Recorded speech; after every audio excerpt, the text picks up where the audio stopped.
Hello everyone, Andy here, and here's what you can look forward to in today's episode. In today's episode, in Team Season Preview 31 out of 32, I was joined by Cincinnati Bengals fan Rory-Jo Daniels as we preview the team's upcoming season. Rory discusses the Trey Hendrickson situation. And the thing for Hendrickson, obviously, that's against him is his age.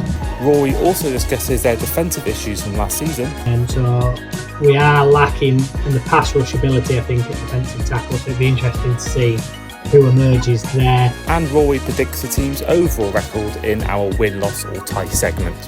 Hope you all enjoy.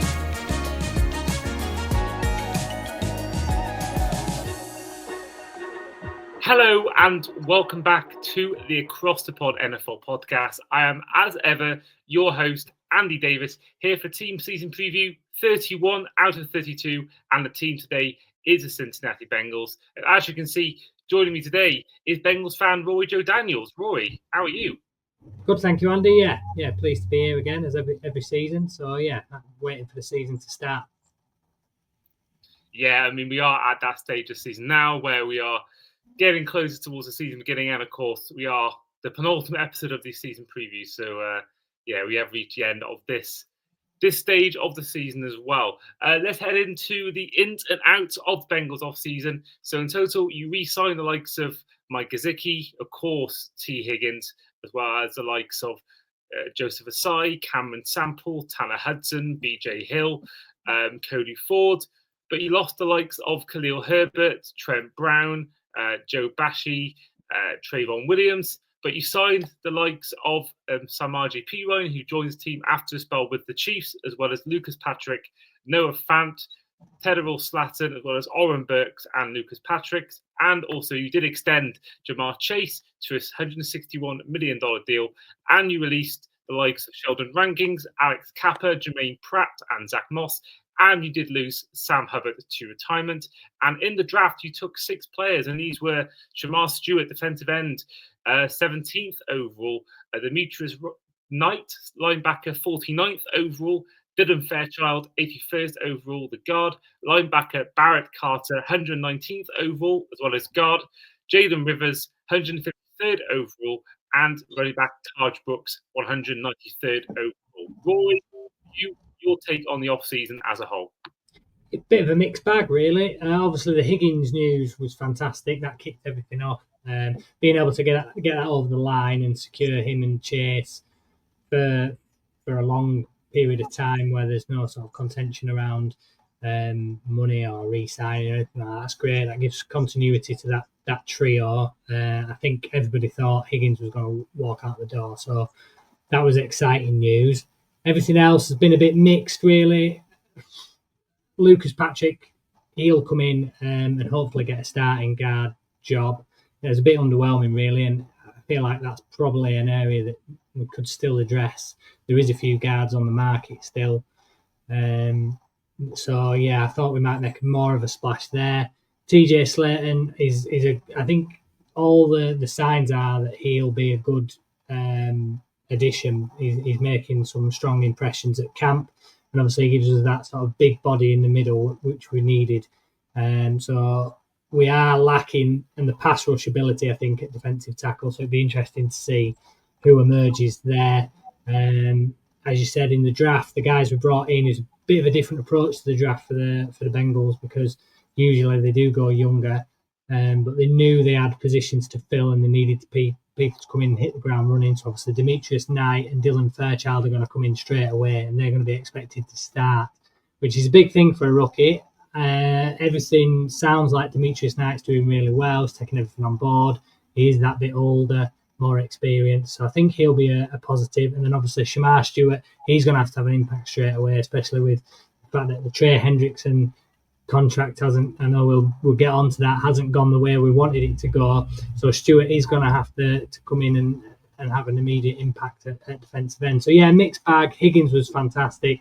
Everything else is probably just about, where we were this time last year. I would have liked to have seen more impact signings on the defensive side, but obviously the Higgins money negated that, really. Yeah, I mean, Stewart almost was facing a situation that Trey Hendrickson is at. I mean, there was a lot of talk and one you rarely see for rookies just starting their NFL career. But there was a whole standoff between Sherman Stewart and the Bengals. We talked about a little bit about it in when he was picked by the Bengals in the draft. But, what happened since? I mean, he's publicly criticised the team over sort of the contract negotiations. Now, Mike Brown, the owner, got involved in mid-July to say,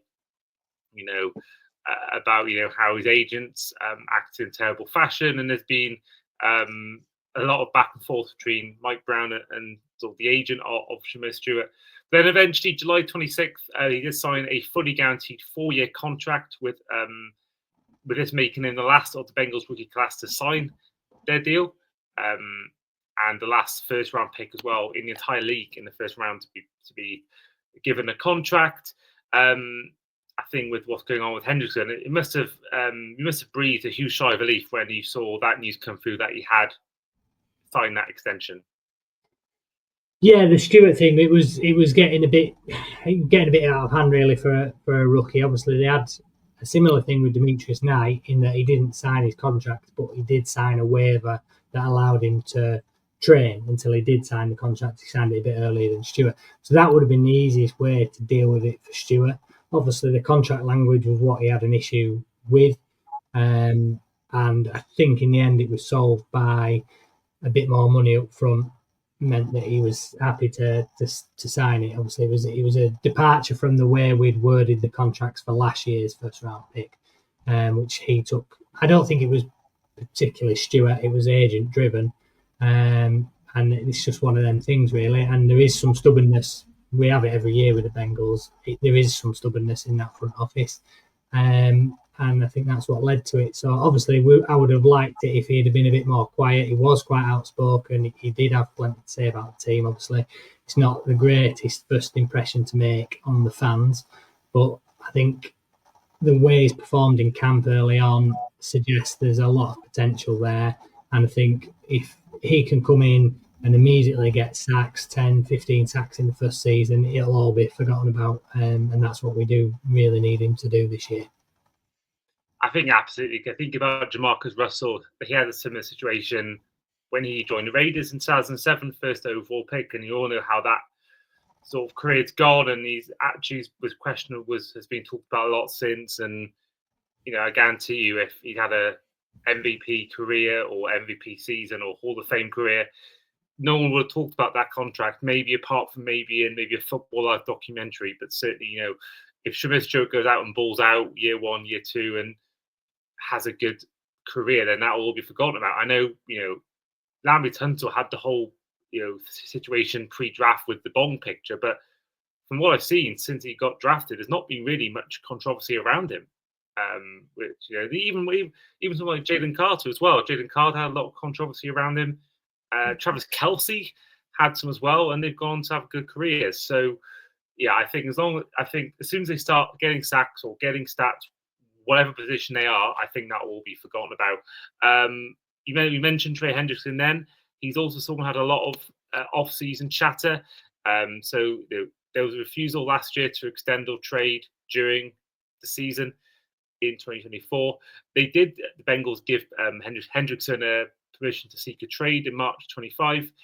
They were unable to find a trade partner. And Mike Brown has gone on and confirmed that they were negotiating a contract extension. Then fast forward to July 22nd, Hendrickson did not report to his first day of training camp, and he stayed in Florida during the holdout rather than being in Ohio. And what I've read up, it looks like the main sort of issue is the offer of extension the Bengals gave Hendrickson had no guaranteed money beyond the initial year.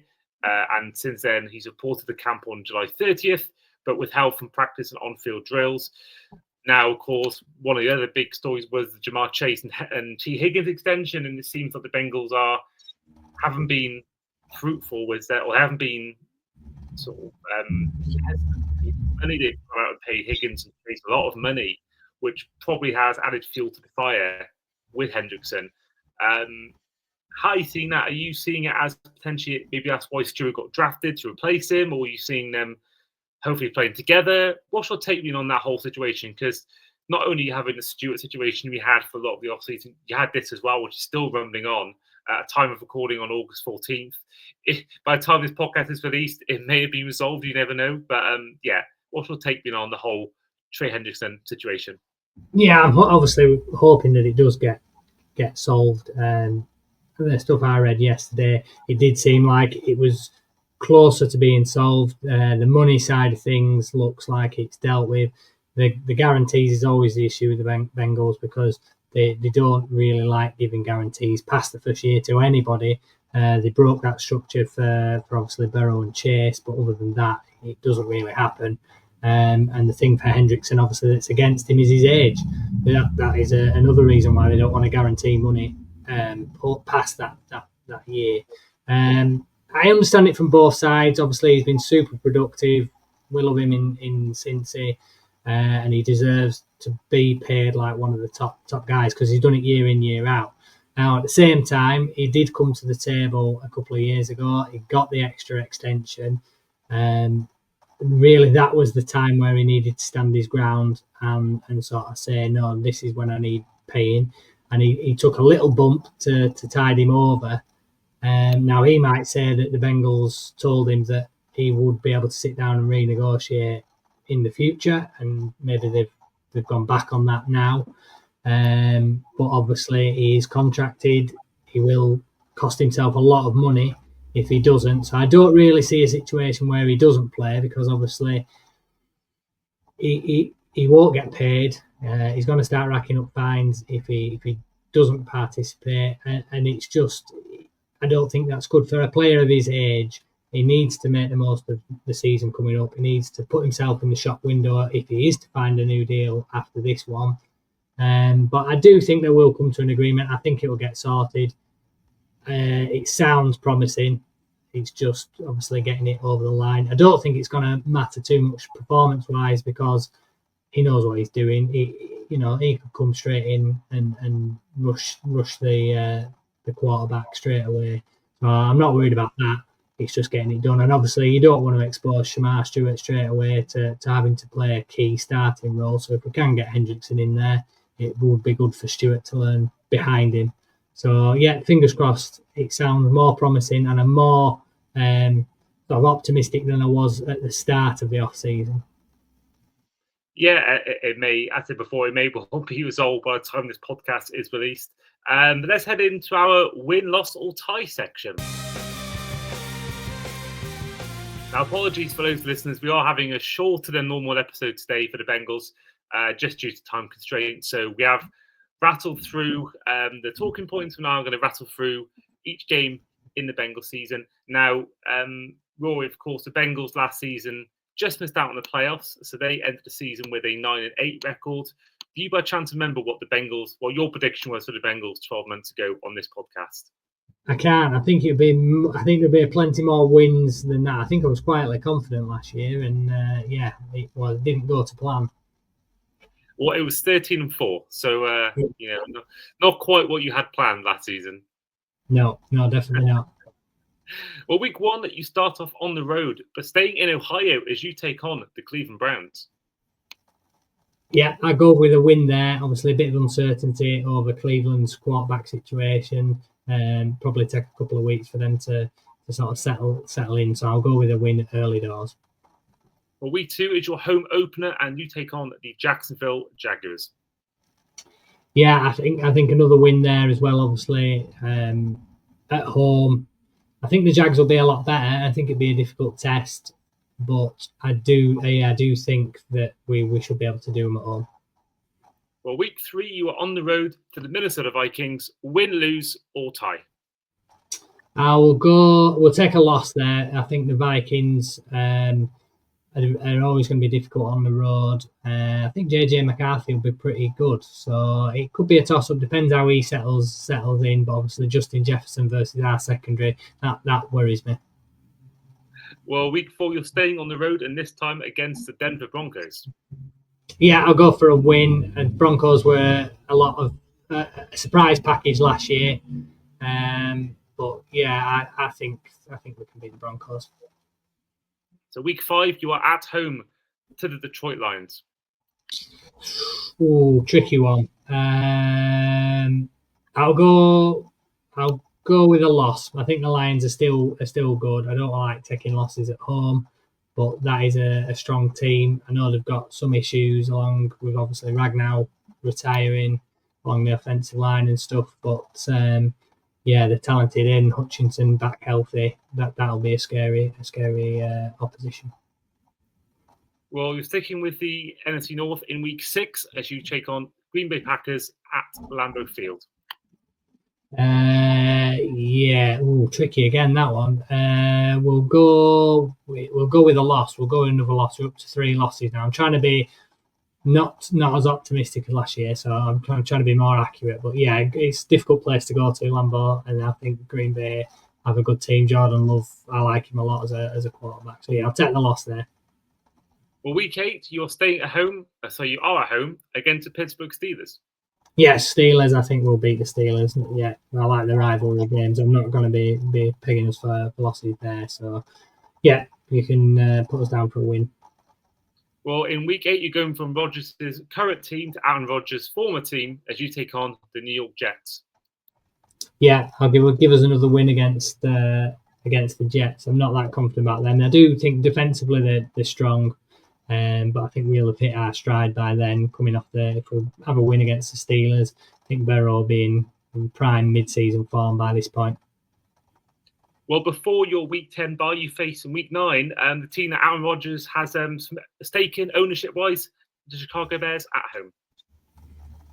Yeah, the Bears still up in the air. The Bears. There's always a lot of optimism around them. Caleb Williams, will he be? Yeah, I think we'll still win there. I'm not convinced the Bears are going to just come in and be a playoff team. So we'll go with a win there. For Week 11, you were once again taking on the Steelers, but this time you are on the road. Yeah, we'll do the double over the Steelers, no problem this year. We're on a good run there, a good stretch of games there where we can sort of get a bit of steam up. Okay, so in Week 12, you're facing up against the New England Patriots at home. Yeah, I think at home. The Patriots, obviously, they did us early last year, which was a bit of a surprise. And Drake May, I'm a big fan of Drake May, and I think he'll be much improved in his second year. And I think, obviously, with Vrabel being in charge, that's going to make the world of difference to them. But I think the home crowd just gets us over the line there. Well, in Week 13, you face another AFC North matchup, this time on the road to the Baltimore Ravens. Yeah, I'll take a loss on the road to the Ravens just because I think it'd be close. They always are close, but Lamar Jackson on the road is tricky. So we'll go with a loss. We're trying to be realistic. So yeah, I think we're up to 4 losses there, aren't we? Yeah, and boy, you think this game's hard. The next 2 games are just as hard. I mean, the next 2 games, including the one we just talked about, it's a brutal 3-game stretch. In Week 14, you travel to the Buffalo Bills. Yes, Allen versus Burrow, that's going to be like a marquee matchup, isn't it, that one? I think Burrow's got it over Allen. I think mentally that could be a bit of a block for Josh Allen. Obviously, we've beaten before. So, yeah, I'll go with we bounce back from the disappointment with the Ravens and take down the Bills.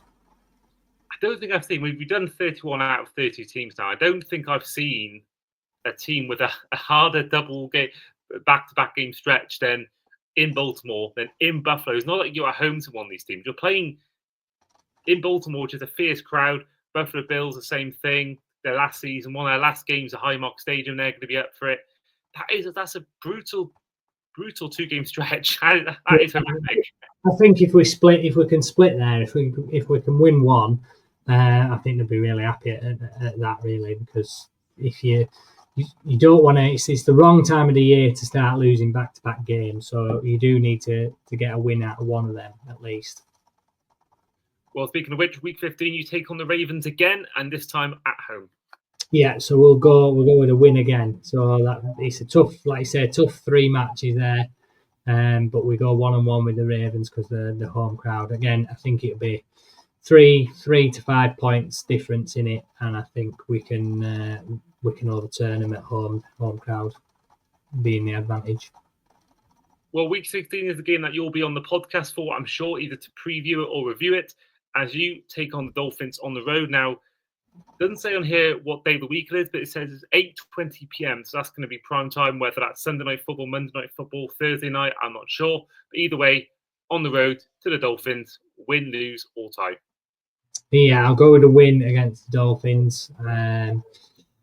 Not convinced. Who knows what will have happened deep in the season by then? Will Tua be healthy? You know, with a bit of attrition on both sides probably. But yeah, I think the Bengals will be confident of beating the Dolphins. And that was actually your final road game of the regular season. So you've got 2 games left, both at home. And the first one, you're at home to the Arizona Cardinals. Yeah, I think we'll go with a win there. It will be tricky.